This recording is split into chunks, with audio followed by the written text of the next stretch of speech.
Thank you, Jesus. Salamat sa ating Panginoon. Amen. We truly love our Lord tonight and we give Him glory and honor and we thank Him for everything He's done for us. Salamat sa biyaya ng Panginoon na patuloy na binubuhos sa bawat isa sa atin. Amen. At binabati ko kayo muli in the name of our Lord Jesus Christ. I greet everyone. Amen. Happy midweek service and we also greet our online viewers, amen. May we be blessed tonight. We are a living sacrifice. We are the temple of the Lord Jesus Christ, and that will be our subject for today. Amen. Makita natin how God, amen, provided Himself a sacrifice through His Son Jesus. And we must also be like unto Jesus. Amen. That the bride has become the temple of Jesus Christ today, and we are a living sacrifice as well. So muli tayo ay manatiling nakatayo as we move on to our scriptures. Amen. Para makasave tayo ng time. Amen. With our subject, a living sacrifice. Amen. So in Isaiah 53, verses 7 to 10, sabi po rito, He, that's Jesus, this is a prophecy about the coming of the Messiah. At sabi rito, in the Old Testament, He was oppressed. He was afflicted, yet He opened not His mouth. He is brought as a lamb to the slaughter. Amen.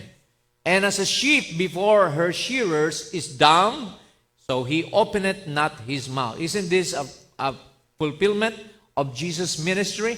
Amen. His crucifixion, His sufferings. Verse 8, He was taken from prison and from judgment.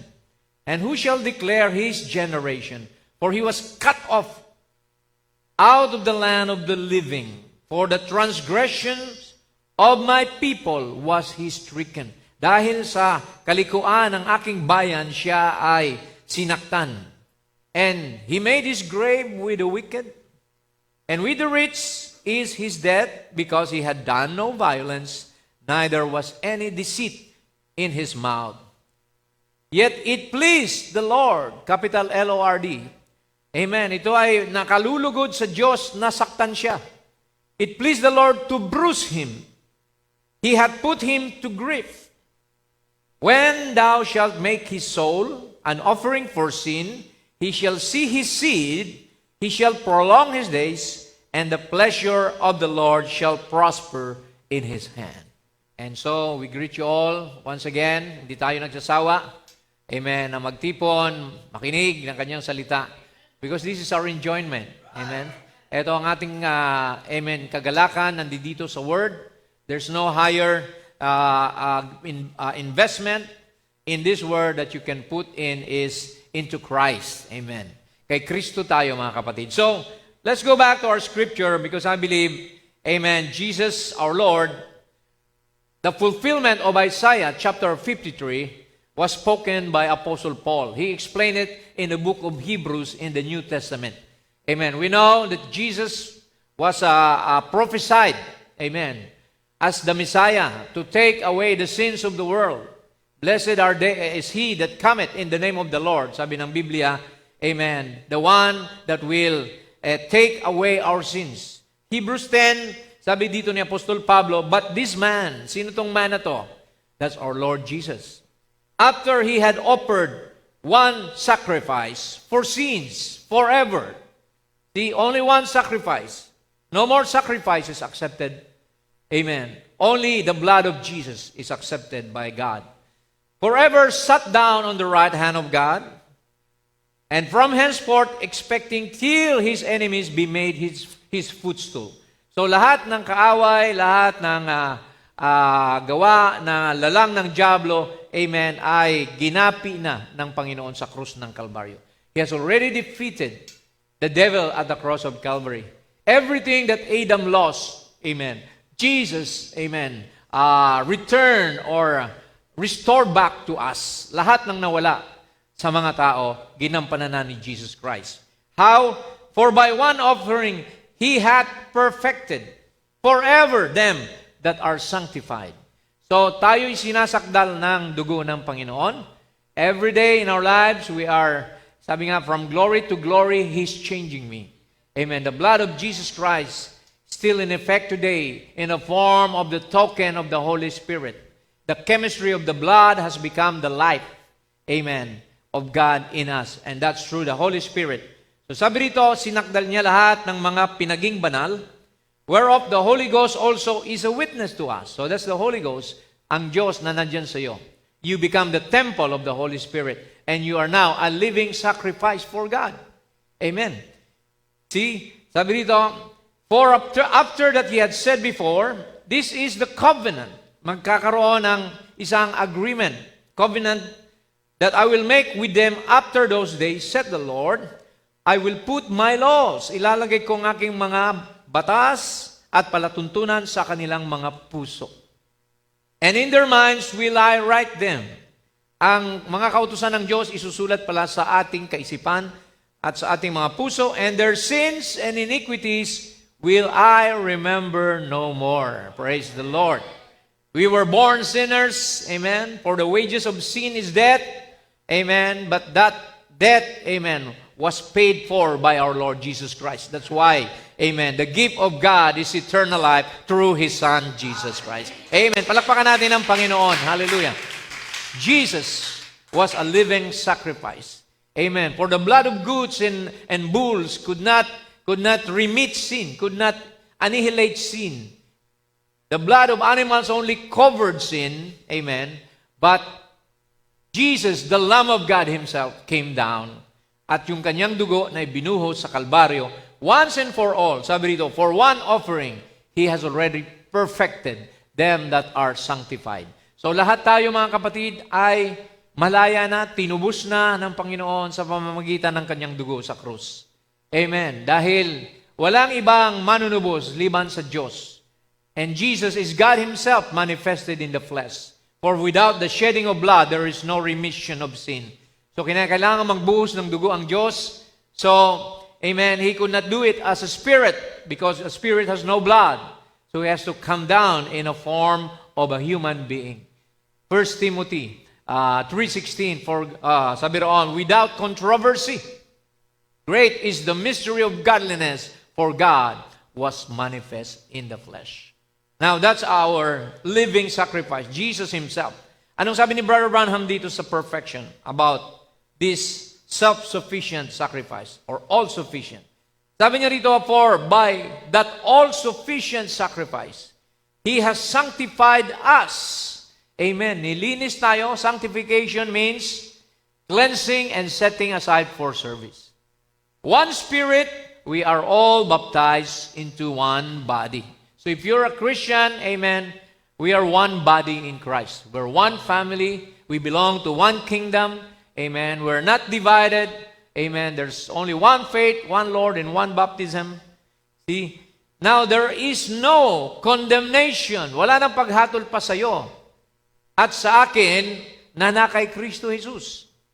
To them which are in Christ Jesus, no more condemnation. Why? Because Jesus was already condemned for you and me. Amen.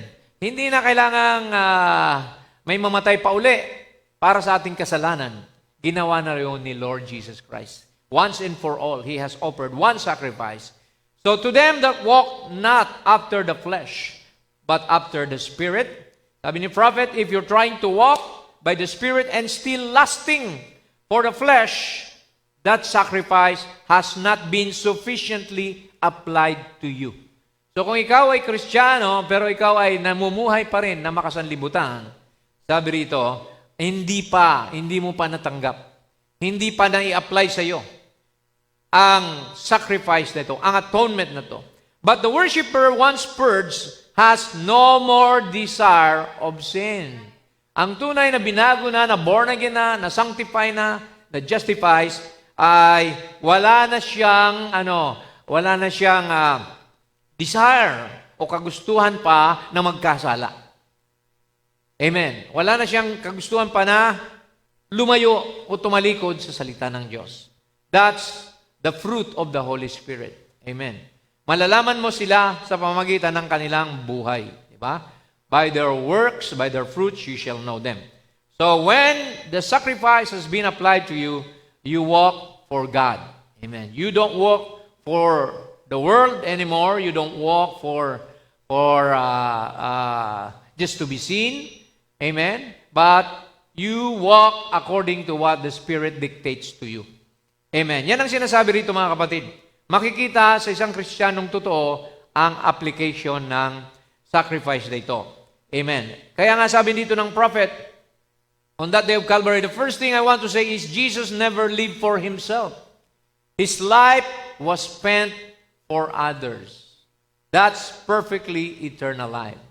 So kung ikaw ay namubuhay para sa ibang tao, para ma-edify ang ibang tao, if you're in the church playing music, that's not for you.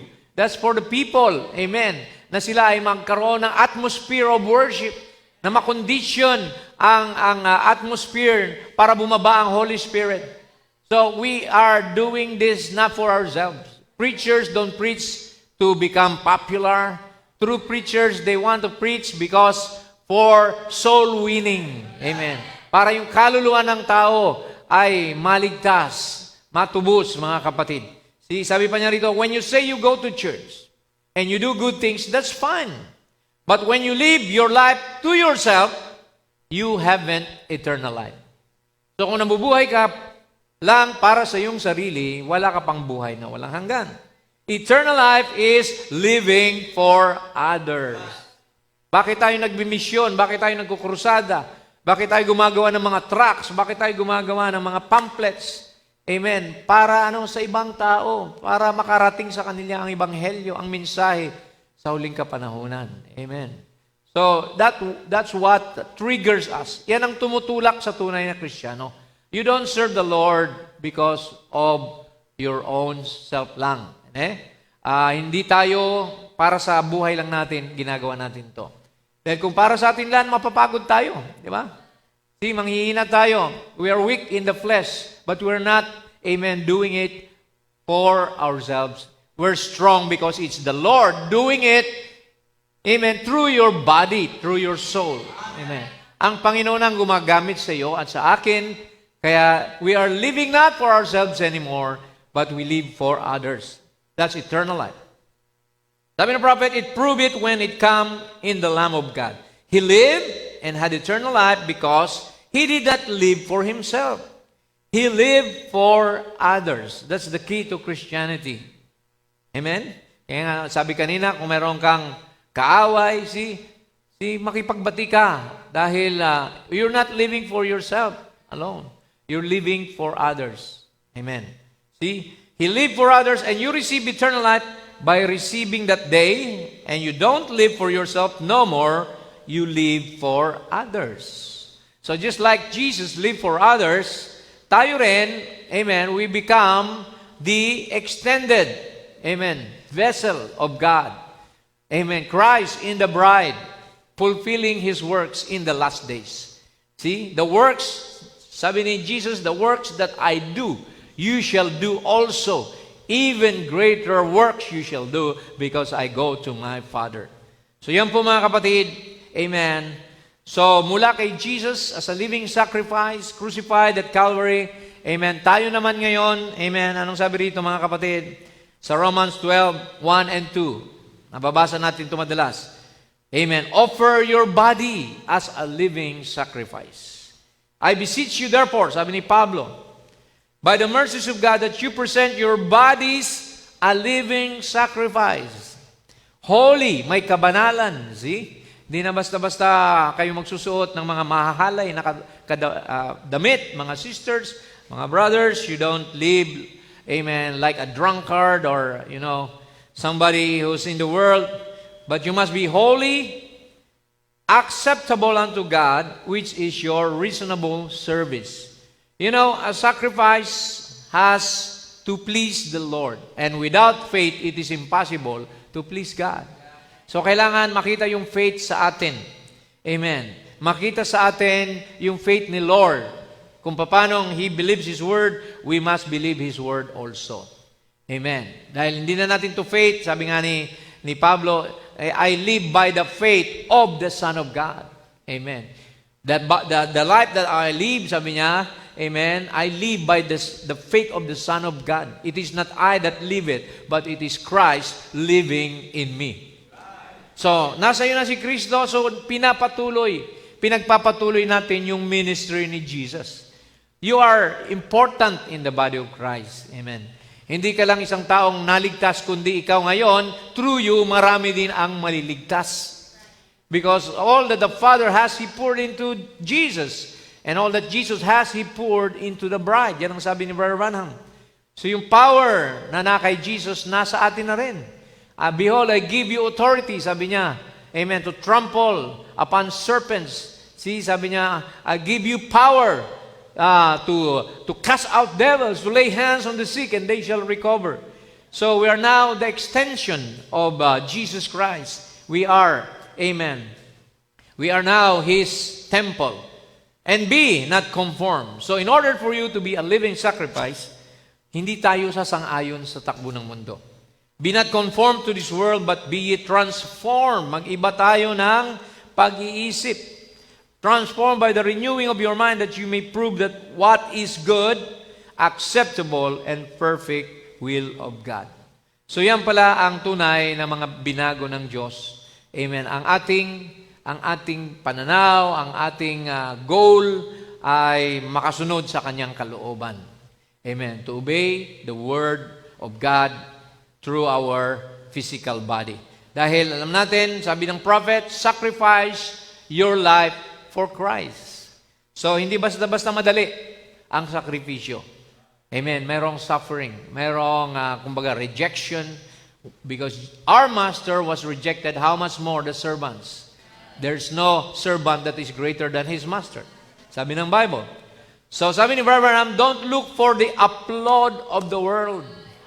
Huwag mong hanapin yung pagpupuri ng sanlibutan. Hindi ka pupurihin, kamumuhian ka ng sanlibutan. Kaiinisan ka dahil dala-dala mong liwanag. Amen. Ayaw ng kadiliman ng liwanag. Amen. See, but sabi niya rito, you won't have it. But be willing to sacrifice your prestige. Amen. Prestige. See, dati ikaw ay maaring sikat sa social, pa-social, no? Social life, and kilala ka mga amiga, mga ganito, kamadyong, mga kung sa party. See, pero nawala na sa iyo yun. Inalis mo yung prestige mo upang yung prestige ni Jesus ang makita sa buhay mo. Yung holiness niya, yung kabanalan. Amen. Yung pagiging humble, pagiging modest, pagiging simple. Yun na yung pinamuhay natin. Everything that you are, listen, sabi ng prophet, lahat-lahat ng ikaw, sacrifice it to the kingdom of God. Amen. Sacrifice your time for prayer. Diba? So we are a living sacrifice. Kailangan manalangin tayo sa ayaw mo at sa gusto. Amen. Sabi ng Bible, pray without ceasing. In everything you do, amen, manalangin ka, magpuri ka, amen, sacrifice your life, sacrifice your card game. Ayan, kung kayo ay dati ay nasa sugalan, mahilig sa mga tong-its, ayan, sacrifice your card game. Sacrifice all the things of the world. Ayan, lahat ng mga bagay na makamundo ay ating i-sacrifice. Give it over to the devil. Ibalik mo raw sa diablo. Let him have it. It belongs to him, but you walk with Christ. Glory to God. So yan mga kapatid, napaka-importante. You are a living sacrifice. At sabi rito mga kapatid, yung mga rights natin, dati we forfeit them. Amen. Yung karapatan mo, gusto mo, karapatan ko ito, o manigarilyo, katawan ko to, karapatan ko na uminom. Yun sinabi ni prophet dito, look at this. Sa Mark of the Beast.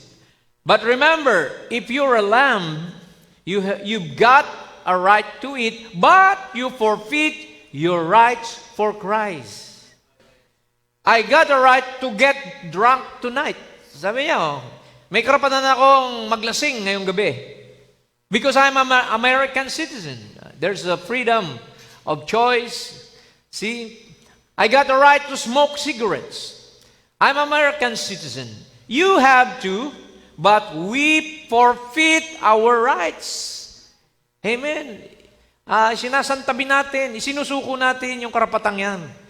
Be shaved off of those things. Act like gentlemen, like ladies. Dress like it, act like it, and live like it. Forfeit your rights, sabi niya rito. So, kaya ba natin yon mga kapatid? Na isang tabi, yung mga make-up, yung mga hikaw, mga, di ba, mga sisters, mga ladies, gusto nila magpaganda. Sabi ng prophet, natural lang sa babae na magpaganda.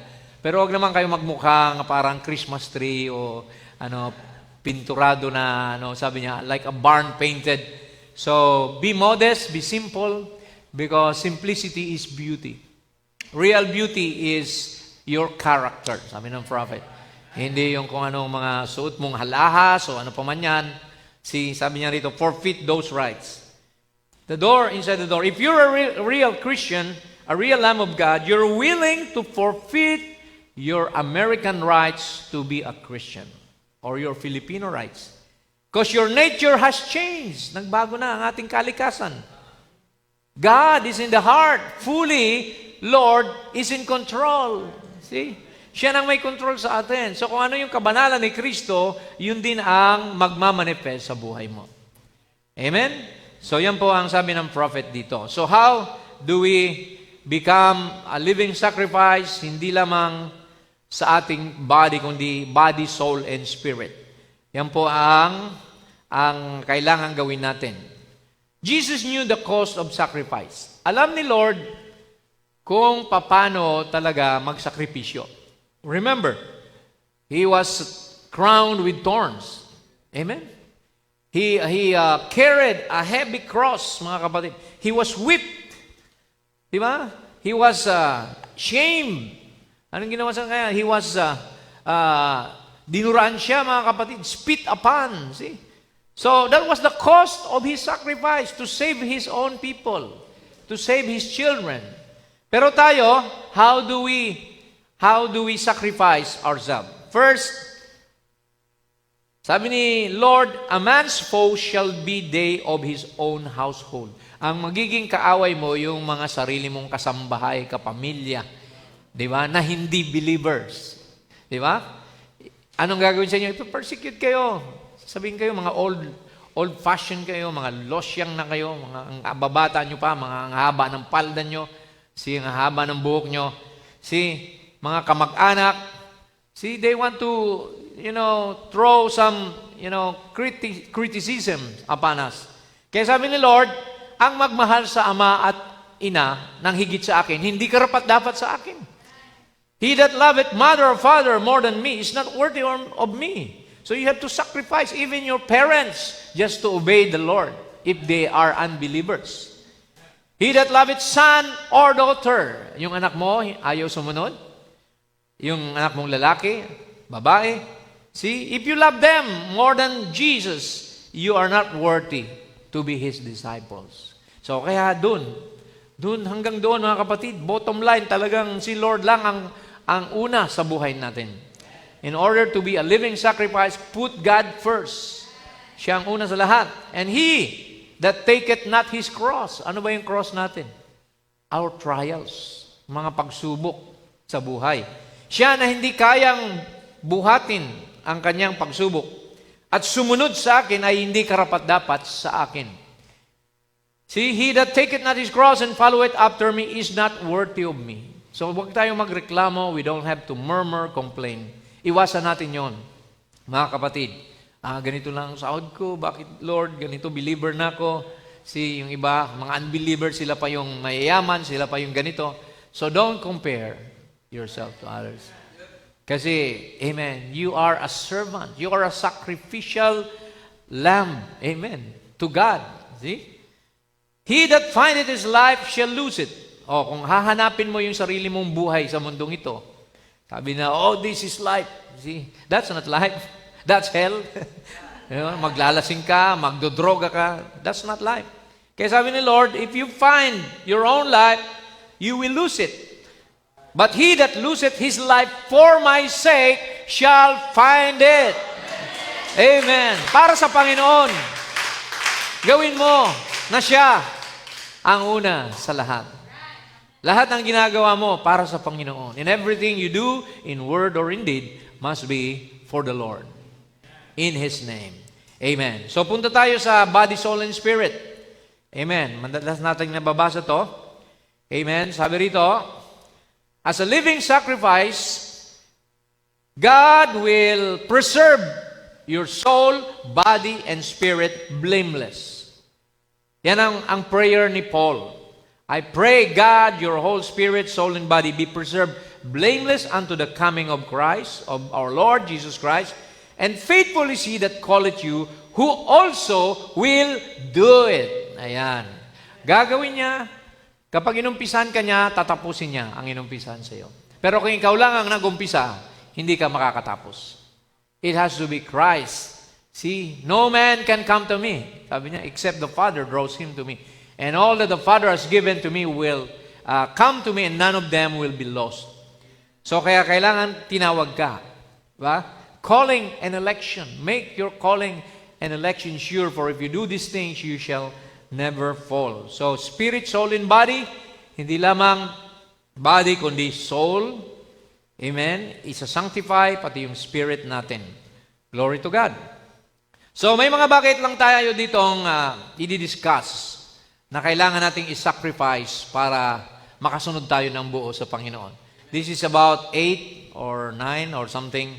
See, so first thing that we need to sacrifice in order to please God is your time. Ayan. Napakahalaga ng time para sa Panginoon. Amen. Na pag may gawain, forsake not the assembling.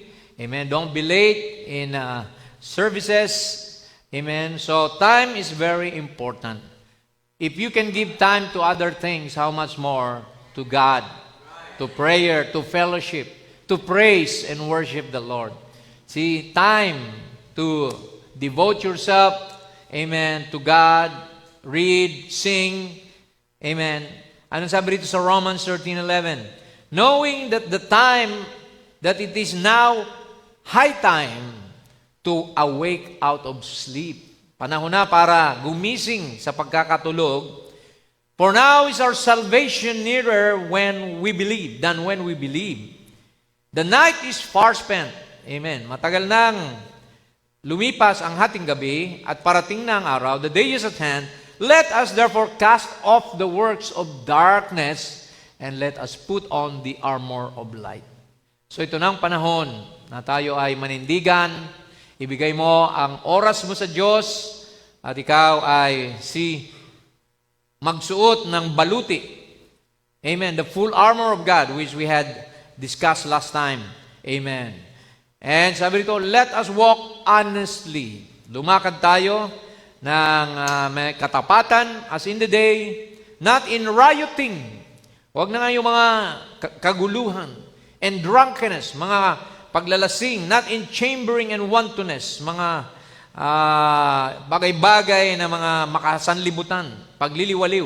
Not in strife and envying. Alisin na rin yung mga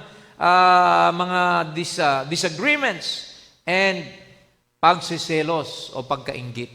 Ayan ang sabi rito. As a living sacrifice, we have to follow all these things. But put ye on the Lord Jesus Christ. Isuot mo ang ating Panginoong Jesucristo and make not provision for the flesh to fulfill the lust thereof. Ayan. So ang isang Kristiyanong totoo, you die daily in your carnality.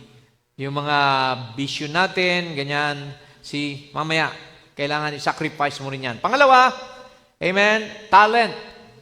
Kailangan ibigay mo kay Lord, i-sacrifice mo yung talent mo. Instead of giving your talent for the world, no? Maaaring you have a talent in music or in acting or in football or basketball, but you forsake them. Amen. Because you sacrifice them because of God's calling in your life. Diba? Sabi ng prophet, give him the best of your life. Sa Unwelcome Christ, give him the best of your songs. Give him all your talent. Give him everything you've got. Give him your feet. Give him your hands. Give him your eyes. Focus your eyes on Jesus. Give him your mouth. Amen. Praise him. Testify. Give Him your ears. Amen. Faith cometh by hearing. Give Him your soul. Give Him your heart, your praise, everything that you've got. Hallelujah. He is deserving of the best. Hallelujah. Amen. We bring the sacrifice of praise. Amen. Unto the Lord. See? So ang sacrifice ng praise natin is the fruits of our lips. Giving praise. Amen. To His name. Now, pangatlo, career. See, marami sa atin may mga career. Hindi naman ibig sabihin you have to give up your job. No, not like that. But maring you have a career in a job that sometimes need what we call you're needed rather in abroad.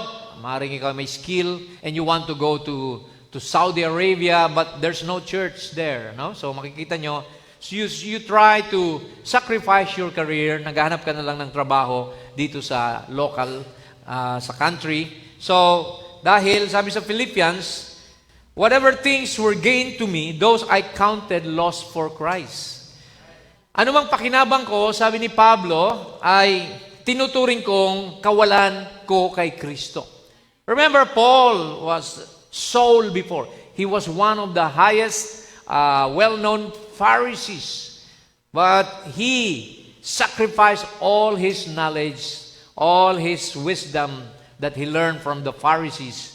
But sabi niya, I have to take away all those things for me to gain Christ. Ito, sabi niya rito sa 8. Yea, doubtless, and I count all things but lost for the excellency of the knowledge of Jesus Christ my Lord, for whom I have suffered the loss of all things. Dahil sa Panginoon, nawala sa akin ang lahat ng bagay, and do count them but dung.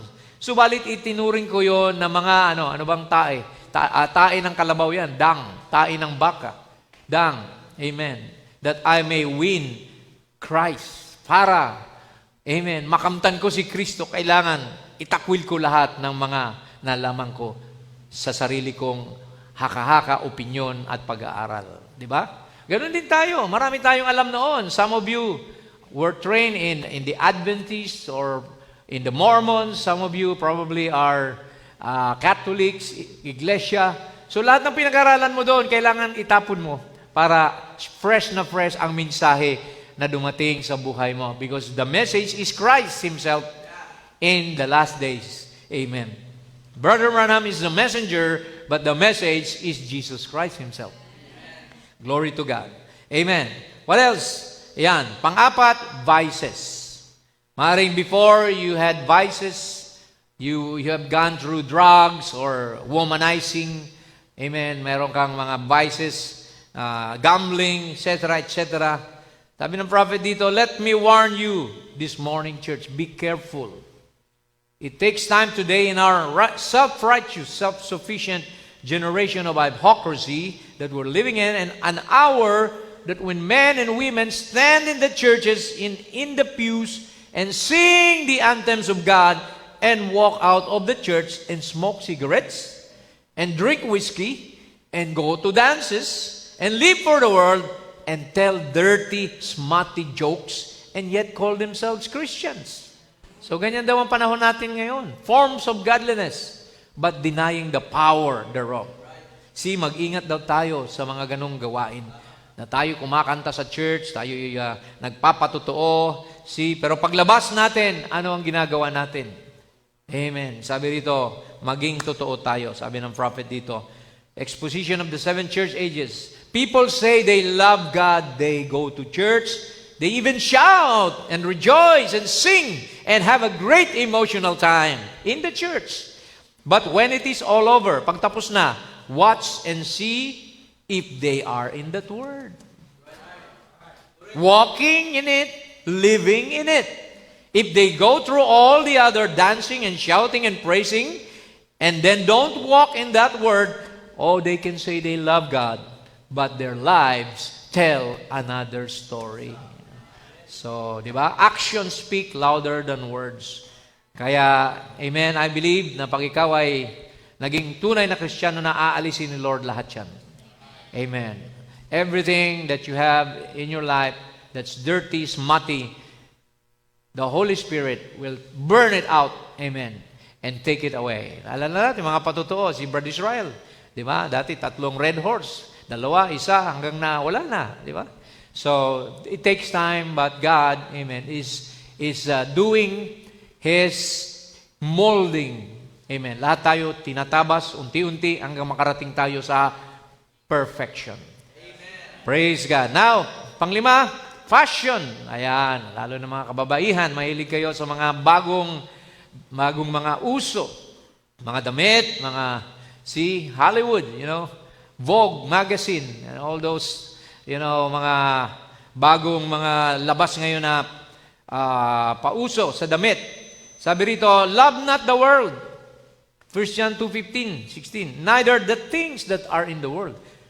What's the fashion today? Yung mga tattoo all over their bodies. Some nagpapatattoo pa sa paa, di ba?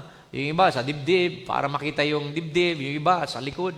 Kaya yung mga sleeve, mga plunging neckline para lang makita yung tattoo, di ba? Praise God. So, if any man love the world, the love of the Father is not in him. For all that is in the world, the lust of the flesh, the lust of the eyes, and the pride, yung kayabangan ng buhay, the pride of life, is not of the Father, but is of the world. So, huwag tayong magmayabang sa sarili nating kakayahan. Amen. Pag mayabang natin ang biyaya ni Lord sa buhay natin. Amen. If you want to glory in the Lord. By His grace. Amen. Patuloy tayo, mga kapatid. So yan, kaya mga bagay ng sanlibutan, iwasan na natin yan. Amen. Mga bagong style ng hairstyle, iba bang mga, marami pang mga, kung ano-anong mga miniskirt and things like that. Those are of the devil. Amen. Which we know, if a woman will dress like that and people, especially men, would look at them with lust in their heart, they have already committed adultery in their heart. And adultery, of course, takes 2. Amen? So, hindi lamang ang tumingin ang nagkasala, kundi pati ikaw, nakipag-adultery ka rin kasi you presented yourself that way. See? So, kung hindi ka naman nag-present noon, di ba, hindi naman sila magnanasa sa iyo. Kaya kailangan magdamit kayo, mga kapatid, na mga sisters, ng, amen, nababalot ang inyong katawan. As much as possible, yung inyong mga falda ay below na the knee. Ayan. Kasi pagka sumakay kayo ng jeep, kung sa knee lang yan, pag umupo kayo, kita na yung knee. Diba? Hindi na below the knee yan. So, masisilipan kayo. Kaya kailangan mag-ingat din kayo na kayo ay maging medium or maging instrument na magkasala yung mga kalalakihan. So, ganun din. Praise God. Vice versa. Alright? So, trends. Trends and fashion is almost similar. But sabi ng prophet dito, you women think a minute, so you men. What the world calls great, God calls filth. So kung ano yung maganda sa mundo, amen, basura sa Diyos.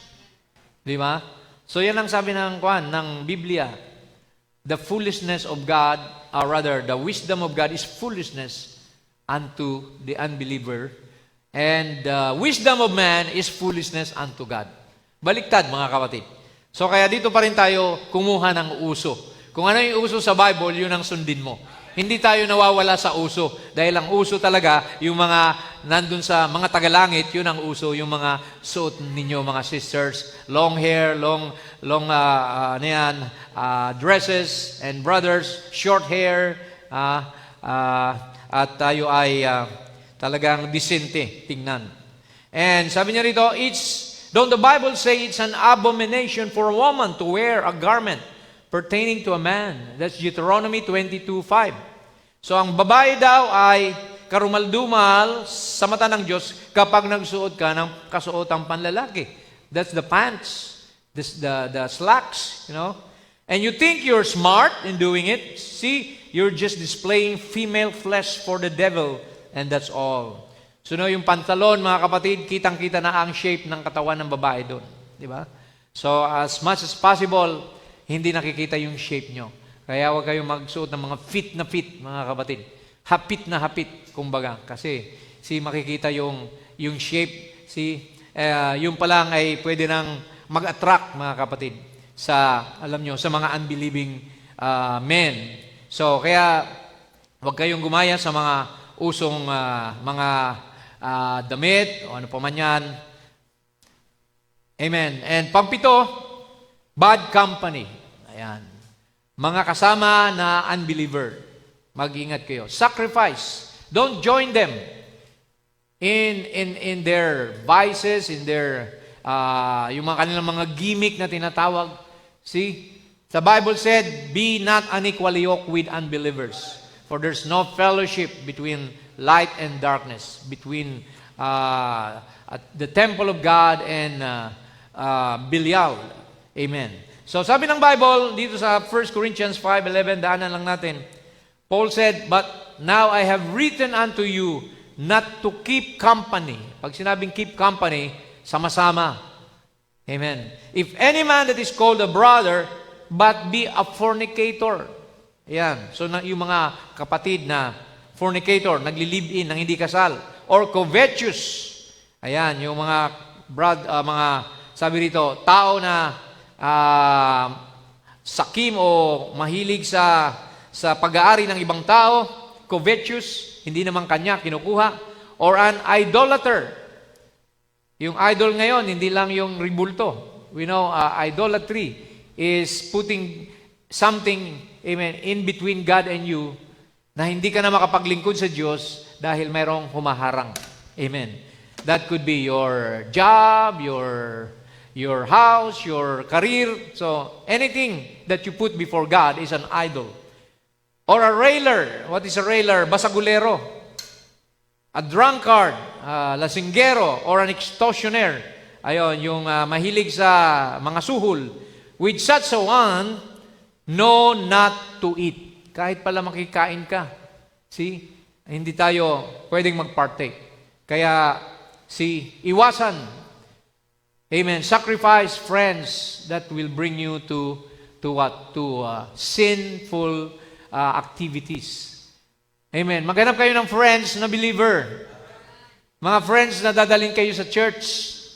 Look at the 4 friends of the man that was lame. Diba? Mayroon siyang kaibigan, binuhat siya, binuksan pa yung bubong para lang maibaba siya doon sa paanan ni Jesus, para ma-prayhan siya. So, kaya magkaroon tayo ng mga kaibigan na talagang may desire na makapagdala pa ng mga kaluluwa kay Jesus Christ. Amen. Makapag-evangelize. Yun ang dapat nakasakasama ninyo, mga kapatid. With a mind, in mind, soul winning, and evangelizing. Praise God. Okay, pangwalo na tayo. Ayan. We need to sacrifice also our pride. Amen. Because pride kills, you know. Pag na-touch yung pride, mga kapatid, diba? Sabi nga, pag nasungkit mo yung kanyang pride, diba, may mga tao na talagang magagalit, gagantihan ka. See? Even Cain killed Abel, his brother, because of pride, mga kapatid. See? Abel's offering was accepted by God, but Cain's offering was rejected. So, kaya na-touch yung pride ni Cain. Diba? Kaya nung ginawa niya, pinatay niya yung kapatid niya. That's why jealous people, mag-ingat kayo. Yung mga tao na mga mainggitin, ayaw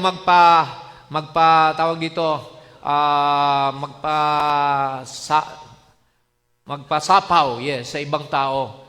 Na kung gusto niya laging magaling, siyang sikat, siyang mayaman, siyang gwapo, siyang maganda. Diba? So, praise God kaysa sa iba. So, pride yun, mga kapatid. Hindi tayo ganoon. Masaya tayo kung may mas magaling pa sa atin, di ba? Kasi nakakapulo tayo ng mga bagay-bagay, di ba? Masaya tayo kung pinagpapala yung brother, yung sister. Para tayong lahat ay one body tayo. Yung kagalakan ng isa ay kagalakan nating lahat. Yung sakit ng isang sa kalingkingan, sakit ng buong katawan. So kaya we must have what we call humility. Look at Proverbs 11:2. When pride cometh, then cometh shame. But with the lowly is wisdom. Ayan. Pag ikaw pala ay prideful, madalas mapapahiya ka kasi lalabas yung kulay mo. See? May expose ka. Amen? So pride, sabi dito sa Ephesians 4:2 and 3, the opposite of pride is lowliness and meekness. With all lowliness and meekness, with long suffering, may pagpapahinuhod, forbearing one another in love, endeavoring to keep the unity of the Spirit in the bond of peace. Dapat ganito ang ating attitude, mga kapatid. May kababaan, amen, at may pagpapahensya sa isa't isa, pangunawa, forbearing one another, and love. Sa pag-ibig, at ang ating pinaka-desire or goal is to keep the unity of the Spirit in the bond of peace. Amen. Peace and unity, magkasama yan, mga kapatid. Dahil kung walang peace, walang unity. See, kung nag-aaway-away, nagbabangayan ng mga miyembro, mawawala yung unity. Kaya si Paul, napakalinaw sa Ephesians 4 na kailangan kasama yung kababaan. Kababaang loob, magpakumbaba tayo sa isa't isa. Amen. Wala dapat tayo na spirit na tayong magaling, tayong may control, tayong final say-so. So wala tayong ganun, mga kapatid. We listen to one another.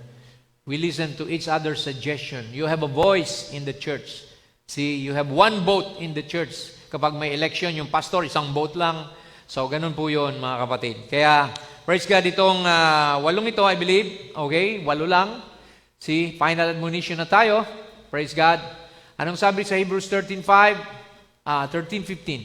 By Him, therefore, let us offer the sacrifice of praise to God continually. So Jesus is a living sacrifice that was given to man in order for us to be saved from sin. And now we take the place of Jesus today, amen, in the form of the bride, the feminine side. Jesus was the masculine, just like Adam, and the bride, the Christian, the church, is the feminine part of Jesus. Kaya nga may bride ang Panginoon, di ba? Sabi ng Bible, His wife has made herself ready, for the wedding of the Lamb is come. Amen? So kaya sabi dito, let us offer the sacrifice of praise continually. So huwag tayong mapagod sa pagpupuri, sa pagsamba sa Kanya, sa pagdalo sa gawain. That is the fruit of our lips, giving praise unto His name. So, huwag kang mahiya mag-amen, mag-praise God, mag-hallelujah. Amen. Maging bukang bibig natin yan, mga kapatid. Because those are the languages of heaven. See, praise the Lord. Thank you, Jesus. Hallelujah. Amen. But to do good, gumawa rin ng mabuti, and to communicate. Amen. Communication. Forget not. That's fellowship. For with such sacrifices, God is well pleased. Amen. Sa mga bagay na yan, mga kapatid, diyan ang Panginoon.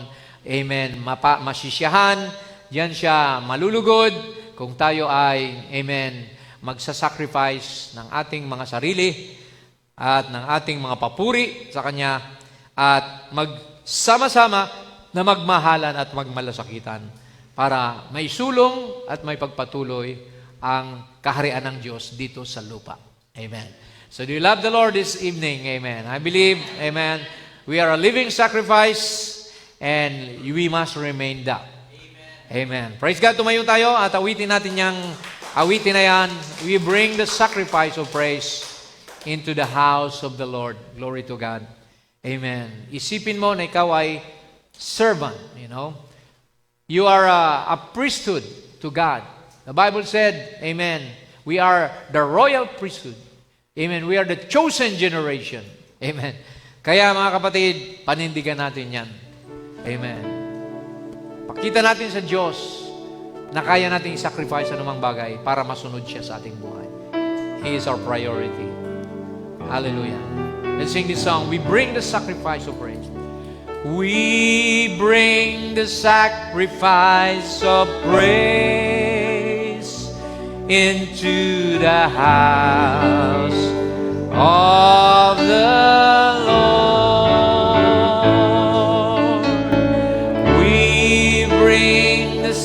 sacrifice of praise unto the house of